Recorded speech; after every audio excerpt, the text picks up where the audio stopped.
Hello, this is Matthew Robert Payne, and this is my book, He's Redeeming Love. This is chapter 15, and this is called Multi-Level Marketing. A former housemate of mine contacted me, and he said that he had a business idea to share with me.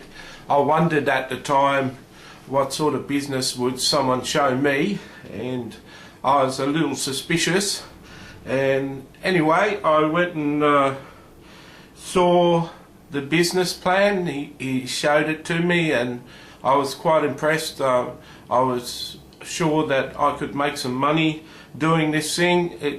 The business, I won't be mentioning it, but it's a very popular multi-level marketing business where you can own your own business and have other people join you to sell products and build a business step by step. It was interesting because it showed that you could earn immediate income, and you could earn an income that you could build it to a point where you could earn an income that was going to be passive in years to come. It was going to be like a royalty income that you'd earned later. I found that it was interesting. Part of the way the business grows is you have to introduce other people to the business. Some people call these pyramid schemes, and not necessarily a pyramid like a chain ladder, but success depended on you introducing other people. I showed it to my friends and family, and none of them took me up on my challenge. None of them were interested in joining the business, and I found that that was typical. I found that the business seems to, the name of the business seemed to put people off, and the idea of recruiting other people seemed to put people off. Jesus spoke of this when he said that a prophet is not known, not accepted in his own hometown and amongst his own family. It seems that people who know you sort of judge the idea, judge the business idea without seeing it, and they judge it in accordance to how they see you. They can't see you doing something successful, so they don't look at the business. That's what I found, and that was typical. I soon came to find some person who was a McDonald's manager who was a friend of mine. He got involved. He became more of a friend as he was involved in the business. His name was Darren, and he was tremendously successful in the business. We built the business to a stage where he became a direct distributor, and we reached one stage where one month the business brought in $16,000 in sales in a month, and he did quite well out of that. Because I didn't have many people in the business with me. I really only had him that was successful in the business. I learned how to talk to strangers and prospect strangers, how to initiate conversations with strangers and lead it to the point that I had a business idea, and if they gave me their card, they gave me their contact details, I'd contact them in the future. And I collected a few business cards that way. That in the business they had a book of the month program where one of the leaders of the business would suggest a book to read once a month, a motivational book. through this, I picked up a passion for reading. I started reading on a regular basis. Many people don't read since they went to school. They hadn't picked up books since they went to school, and it was through this multi-level marketing business that I rekindled my love for reading. They say leaders are readers, and that's a common saying that leaders in this world come from a point where they're reading, and they're reading about different subjects all the time and always growing and learning from other people's experience. I found that was the truth. I wanted to become a very successful distributor with the business.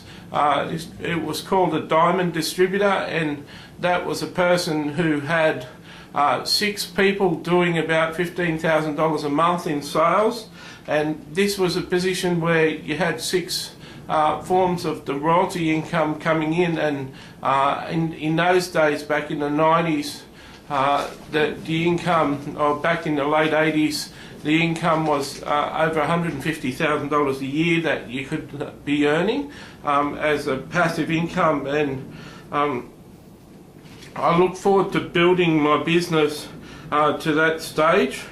I wanted to build the business to that stage because many of these diamond distributors came to functions, and they had a chapel service, they had a service, a Christian service for people on the Sunday of the conference, and I'd seen many of these share Jesus and share their relationship with Jesus on those days, and I've seen many people who were distributors become Christians, and I got it into my heart that I want to become a diamond distributor so I was respected and travel around the world and lead people to Jesus. I really found something that I really wanted to do. I took Darren to one of the services when we were at a conference, and he was typically a New Age believer, and when I came out of the service, he said that there was a lot of good energy in there, and so he could feel the presence of the Holy Spirit in the meeting, and he said there was good energy. I never really had much money while I was doing the business, as I was still seeing escorts. I was still hiring the services of escorts, so even though the business gave me an idea to be successful and something for my self-esteem, it proves that no matter what you're doing, you've got to heal the inner hurts and the inner wounds in your life before you move on. It doesn't matter how successful you are, there's always wounds, and I was trying to address those wounds through my addiction to prostitutes. The business gave me a bad attitude when it came to work, and I found myself getting discouraged with my government job and eventually resigning. I had a bad attitude. My father was to say that this was one of the worst decisions of my life, and he was always saddened by the fact that I'd left a government job. He thought that was a bit immature of me to be leaving such a good job. In the multi-level marketing business, I met a girl that showed me that she was interested in me, and that's the subject of our next chapter.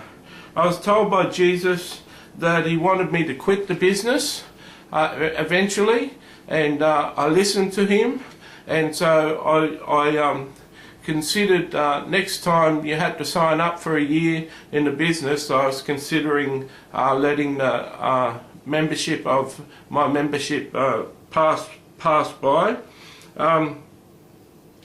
It's true of us that so often we think we've got to do it our way for Jesus. So often Christians believe if they only won the lotto, they'd have money for Jesus, and they'd have money to go into ministry for themselves, and they'll do it all for Jesus. And I'm not sure about you, but I've met Christians who believe that if they won the lotto, then everything would be fine, and that simply isn't the truth. The truth of the matter is, if Jesus wants to raise you up in ministry, he'll arrange for you to get a good name among people, and he'll give you the platform, and he'll open the doors for you to minister in. So the business lasted for a couple of years. My involvement in the business lasted a couple of years before Jesus told me to leave.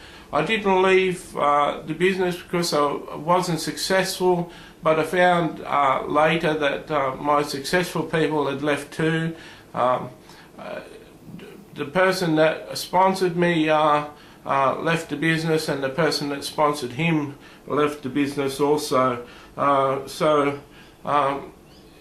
That's not to say there aren't people successful in multi-level businesses, multi-level marketing businesses, but as for me, my house, we weren't successful.